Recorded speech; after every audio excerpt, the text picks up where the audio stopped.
because especially if there's other polar bears in the area, they want to make sure they get as much nutrients as fast as possible in case anything comes to try and steal their dinner from them. A polar bear sense of smell is so good they can smell something about 3 kilometers away. So for us, that'd be able to smell our orangutans on the far side of the zoo. It's pretty impressive, but it also means that they have to be always aware of their surroundings, because if there's another polar bear, possibly a bigger polar bear in the area, they might get their lunch stolen from them.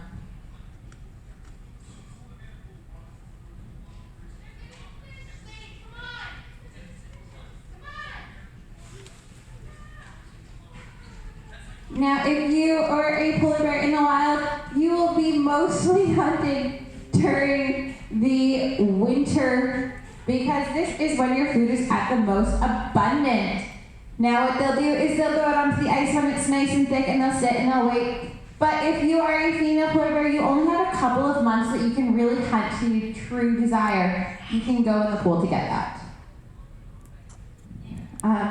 If you're a female polar bear, you're going to eat as much as possible in the early winters, because right now in the wild, they actually dig them in their dens. Now, a female polar bear will dig a den in a snowbank, and then she will basically stay in there until she gives birth to her cubs, and after that for about 3 months, until the cubs are big enough to venture out into the wild.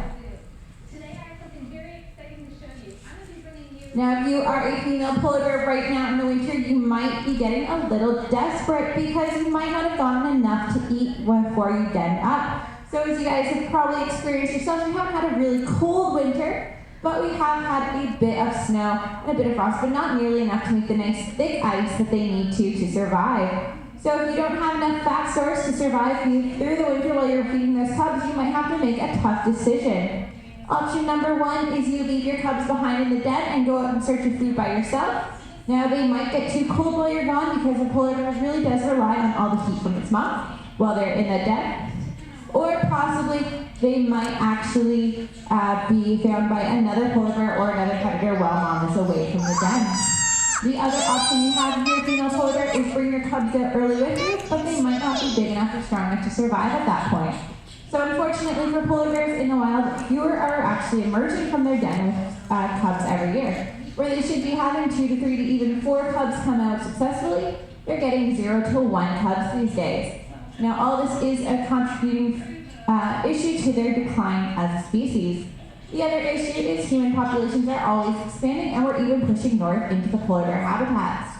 This is to compare their levels as they're dying seasonally. This is a very important research study, and we can use this research. Now, if you guys are looking to help out our polar bears, there's a couple of things you can do. The main thing that we need to do is really help fight climate change here in Canada and across the world.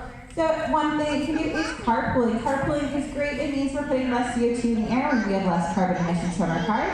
And it really does help our sea ice out there. It makes it stay a little bit cooler in the environment. It helps to counteract some of the effects that we're having on it. And as a result, the ice can grow a little bit thicker, a little bit stronger, and it'll help to reduce our climate change that we are getting these days. Now, the other thing you can do if you want to help polar bears is right now it is a little bit chilly outside, but if you wear a sweater at home and turn your thermostat down a couple degrees so it's not quite so hot in your house, you'll be really helping out polar bears. In the summer, you can turn up your air conditioning temperature, so instead of it being nice and toasty cold, it can be nice, a little bit warmer, and then hopefully the bears will have a little bit less energy being used, which means that there's a lot more ice and less CO2 being produced as well.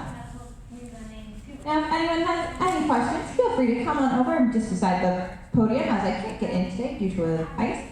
But thank you for coming out, and have a great day at the Toronto Zoo. Open up their mouths, we can check their teeth and their tongues and gums to make sure they're nice and healthy. We can also use the training to voluntarily inject the polar bears. So this comes in handy when they need their annual vaccine, just like your dogs and cats at home. And we can also take blood from them voluntarily. And this comes in handy when we think if they're might be a little off, we can check their blood levels, make sure they're nice and healthy.